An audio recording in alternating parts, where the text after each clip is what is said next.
This is the Franchise Basketball Insider, presented by Massengale Eye Care, Oklahoma City's leading eye care provider since 1989. Call 631-2020. Greetings from Dallas, Thunder fans. We've reached the off day between games 3 and 4 in the best-of-7 series between the Mavericks and the Thunder.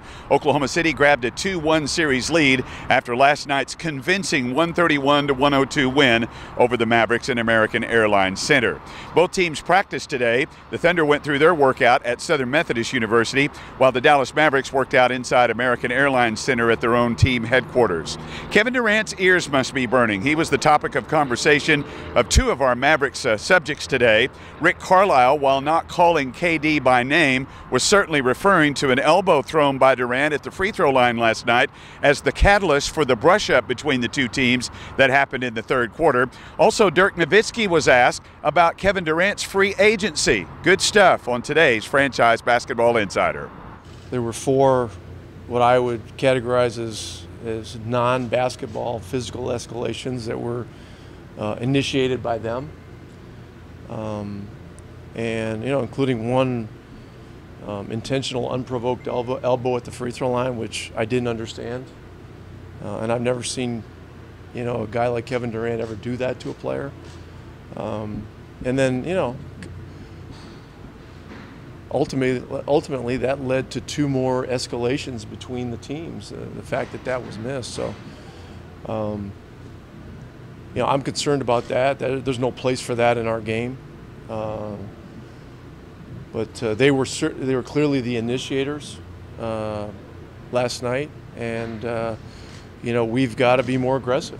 It's just the bottom line. Did you guys notify the league of those situations? I can't talk about that. You referring to Durant and Solomon? What's that? Yeah, the elbow to Mejri at the free throw line. It wasn't caught, and then it led to two other escalations, that happened after that. Dirk, Durant's got a big decision to make contract-wise this summer.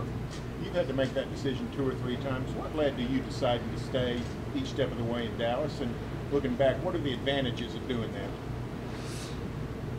I was just Dallas was my home. I've been here so long, and I always wanted to finish my career here.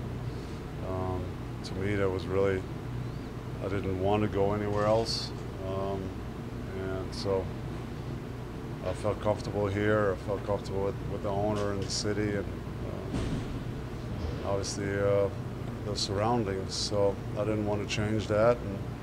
But everybody's different. KD is obviously going to finish the season and then make his own decision with his family and his close ones. And, we'll see what that decision will be. But for me, it was always best to stay here. Mark Cuban built a culture of really making things enjoyable for his players. How much did that go into your decision along the way?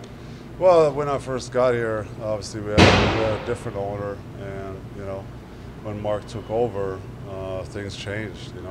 We got a new arena, we got a new airplane, we started staying at better hotels, and just took care of his players and put basketball back on the map here. And we've had basically a friendship ever since he got on board, and he was always loyal to me, and so it was easy for me to be loyal back. Okay, that'll do it for this report. Shots fired by Mavericks coach Rick Carlisle. Are they just words, or will something happen? We'll find out tomorrow night in the 7 o'clock tip-off. We get things started here on the Franchise with countdown to tip-off at 6 o'clock tomorrow evening. We hope you'll join us. Thanks for watching this edition of the Franchise Basketball Insider from American Airlines Center in Dallas. I'm David Garrett for Oklahoma's new sound for sports, 107.7 The Franchise in Oklahoma City and 107.9 The Franchise in Tulsa.